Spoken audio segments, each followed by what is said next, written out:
안녕하십니까. 이제 돈 버는 부동산 시간입니다. 한 주 잘 보내셨는지요?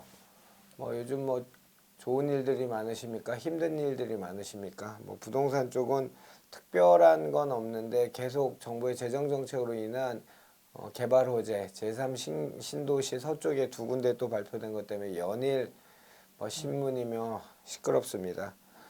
한 10년쯤 지나서 정부가 목표했던 광역 도시 계획 시설들이 완성이 된다면 그 주변도 물론 좋아지겠죠, 당연히. 그런데 그 이전까지 또는 그 이전에 시도했던 완성이 안 된 신도시란 이름의 도시들의 그 박탈감은 굉장히 클 것 같습니다. 더더군다나 서울시 같은 경우에는 야심차게 전면 멸실 이런 걸 방식을 택하지 않고 도시 재생을 통해서 하겠다 해서 계속 유유무지를 이용해서 새 주택을 공급한다고 했는데 그게 박원순 시장님께서 얘기하셨던 물량보다는 훨씬 적은 물량. 그래서 계속 나오는 얘기는 재개발 재건축을 통한 새 집을 그 수요자의 니즈에 맞는 집을 공급하는 것만이 이 불균형을 깰 수 있다라는 얘기가 그래서 계속 나오고 있는 얘기인 것 같습니다. 자, 오늘도 관련 얘기, 법률 얘기입니다. 늘 저희에게 진중한 정보를 주시는 분입니다. 그 재개발 재건축 전문 로펌이죠. 법무법인 센트로의 수석 변호사 김정우 변호사 모시고 이야기 나눠보는 시간 가질 텐데요.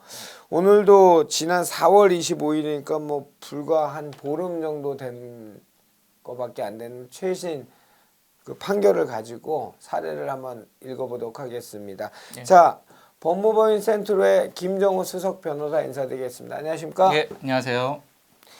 이 공부 많이 하실 수밖에 없네. 이렇게 매일 최신 판결을 갖고 오시니. 네, 오비스트 그 구독자 여러분들께 항상 최신의 판결을 소개해 드린다는 책임 의식을 가지고 감사합니다. 예.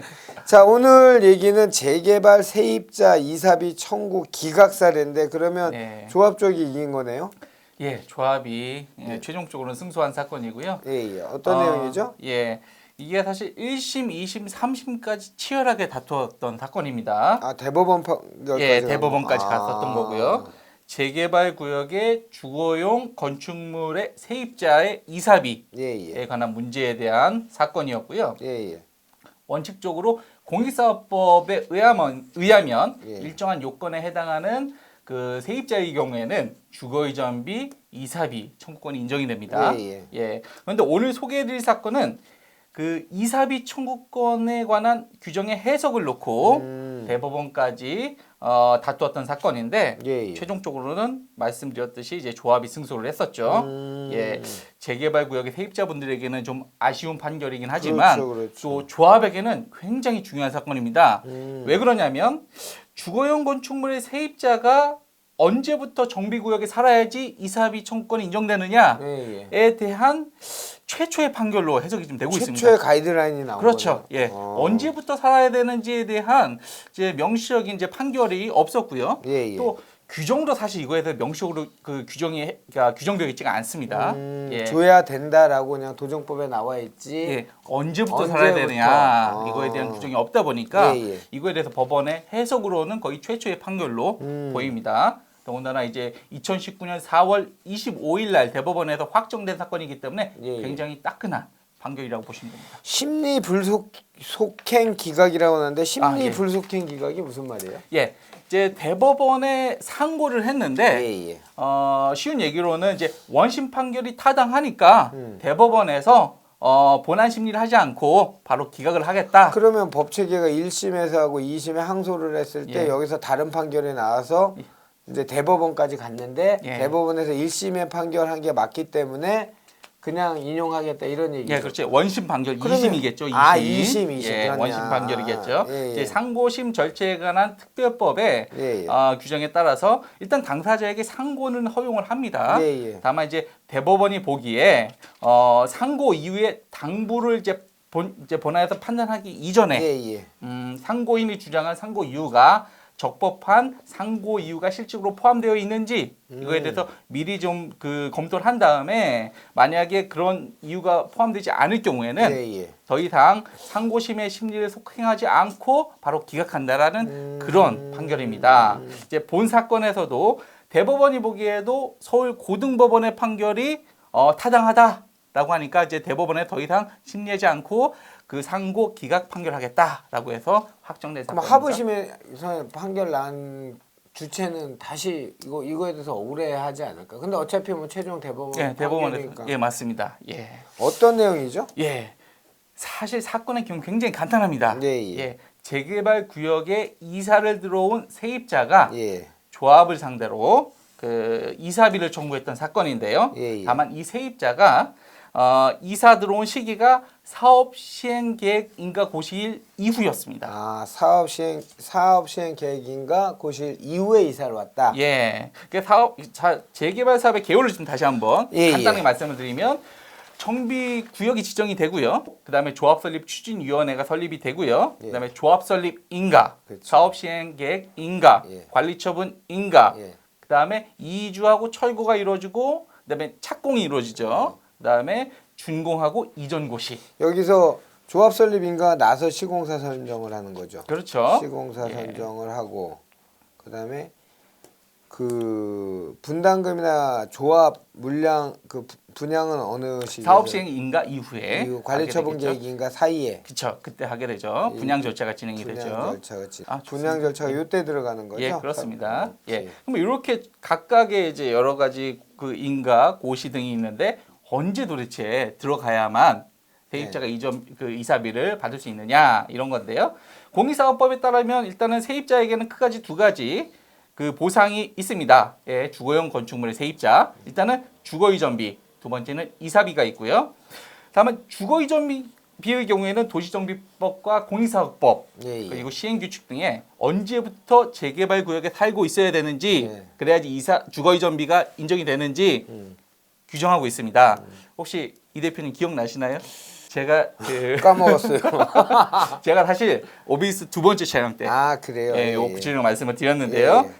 주거용 건축물의 세입자의 경우에 그 주거이전비가 인정되기 위해서는 재개발 구역의 정비 계획에 관한 공단 공고일 3개월 이전부터 거주하고 있으면 됩니다. 그러면 뭐 아직 아무것도 지정 안 될 때부터 살고 있어야 되는 거예요. 그럼요.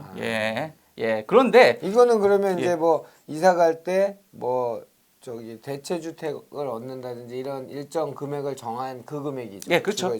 주거이전비. 그다음에 이사비의 경우에는 정말 이사비입니다. 그 트럭 불러서 하고 있는 이사비인데요. 이사비의 경우에는 세입자가 언제부터 살고 하여야 하는지에 대한 명시적인 규정이 사실 없습니다. 단지 공익사업 시행지구에 편입되는 주거용 건축물의 거주자가 해당 공익사업 시행지구 밖으로 이사하는 경우에는 이사비를 보상해야 된다라고만 규정되어 있는 거죠. 이거는 도정법이 아니고 공익사업법이에요. 공익사업법에. 재개발은 공익의 목적이 크기 때문에 그렇죠. 공익사업법에. 그러니까 여기서 핵심 쟁점이 됐던 거는 이사비 청구의 경우에는 주거용 건축물의 세입자가 언제부터 정비구역 내에 살고 있어야 되느냐. 만약 사업 시행 인가 고시 이후에 전입한 세입자에게도 이사비가 인정되느냐 이게 이제 쟁점이 됐던 거에 됐죠. 법원이 이제 어떤 단계로 판결을 한 거죠? 법원은 1심, 2심, 3심 모두 사업 시행 인가 고시일 이전부터 정비구역 내에 거주할 것이 요구된다. 그래야만 이사비 청구권이 인정이 된다라고 판시했습니다. 특히 서울 고등법원 판시를 제가 좀 읽어드리겠습니다.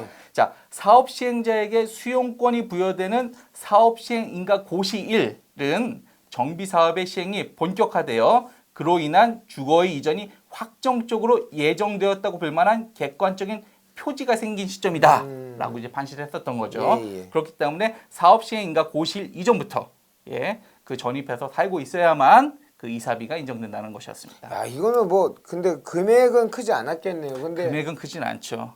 그러니까 권리위에 잠자고 있는 자 보호받지 못한다는 거를 몸소 보여준 분이네요. 끝까지 가자네요. 그렇습니다. 좀 좋습니다. 안타깝게 그 실제로 이제 당사자가 이제 패소를 하긴 했지만 세입자가 패소를 하긴 했지만 어쨌든 이거에 대한 해석을 놓고 법률가들 사이에서도 의견이 좀 분분했습니다. 뭐 그 이후에 그 법에 명시적인 규정이 없는데 예. 예, 사업시행인가 고시일 이후에 편입했다 하더라도 줘야 되지 않느냐라는 의견도 있었고요. 법원의 판결처럼 그 이전에 들어야 된다 최소한. 그래요. 예, 이런 있었습니다. 작다면 작고 뭐 금액적으로는 작다고 할 수 있지만 어떤 획일적인 이제까지 그냥 관례처럼 해왔던 거에 바꾼 어떤 전환점이 되는 이런 것들이 모여서 앞으로 나가는 좋은 방향이 되겠죠. 아 그렇죠. 특히 조합 입장에서는 이건 한 명이지만 사실 그 세입자가 얼마나 많습니까? 많죠, 그 안에 많죠. 그거를 다 따지면 사실 정비사업비가 엄청 늘어날 수 있는 그렇죠. 부담이 될 수 있는데 어쨌든 그거에 대해서 법원이 교통 정리를 해줬다는 점에서 굉장히 의미 있는 판결이라고 생각합니다. 좋습니다. 오늘 세입자 그 이사비에 관한 주제 정리 부탁드리겠습니다. 예. 그 오늘은 재개발 구역의 주거용 건축물의 세입자의 보상에 대한 내용을 말씀을 드렸고요. 일단은 주거 이전비 보상을 받기 위해서는 정비계획 공란 공고일 3개월 이전부터 정비구역에 살고 있어야 되고요. 특히 오늘에서 핵심적인 그 문제가 됐던 사안 이사비 보상을 받기 위해서는 사업시행 계획 인가 고시일 이전부터 살고 있어야 합니다. 특히 이사비 보상에 관한 이사 시점에 대한 것은 이번 법원의 판결로 최초 해석이 나왔다는 점에서 굉장히 중요하고요. 그러네요. 그렇기 때문에 조합과 이제 관련 이해 당사자들께서는 재건축 재개발 전문 변호사와 상의하셔서 이 부분 주의 깊게 검토하셔서 손실보상의 지급 여부 등을 결정하시기를 바라겠습니다. 그런 변호사는 법무법인 센트럴의 김정은 변호사입니다. 예, 감사합니다. 자, 오늘 주제가 아까 얘기해서 한번 정리해 주셨는데 재개발 구역에서 세입자 이사비 문제입니다. 이사비 문제인데 다시 한번 말씀드리겠습니다. 주거 이전비 보상은 뭐 이사비 포함한 그 뭐 대체 주택을 구한다든지 목돈이 나가는 이거는 그 정비 계획에 대한 공람 공고 3개월 이전부터 예, 주거 이전비는 그렇고요. 그러니까 내가 거기 살고 세입자가 살고 있는데 정비 계획이 발표되고 정비 구역이 지정되고 조합 추진위가 설립되고 2단계에서 내가 예, 이전비를 맞습니다. 보상받을 수 있고 예. 이사비 같은 경우에는 그러니까 객관적인 표지라고 아까 표현하셨던 사업 시행 계획 인가 고시일 고시일 이전부터 살고 있어야 이사비 보상을 받는다고 합니다. 네. 자, 조합이 됐든 조합원이 됐든 분쟁이 없으면 좋겠지만 굉장히 경제적으로 큰 돈이 걸린 사업이고 그 안에 속한 분들은 전 재산일 수도 있는 소중한 그런 경제적 재화 문제이기 때문에 언제나 민감할 수밖에 없습니다. 우리 김정호 변호사님은 때로는 조합원 입장에서 때로는 조합 입장에서 변호를 좀 하고 있다 보니 수많은 각기 당사자 간의 이해 충돌이 났을 때 났던 판결들을 최신 그 판결들을 찾아오시는 그 노력 감사드립니다. 하여튼 오늘도 좋은 정보 주셔서 감사하고요. 늘 좋은 정보 부탁드리겠습니다. 예. 오늘 수고하셨습니다. 네, 감사합니다.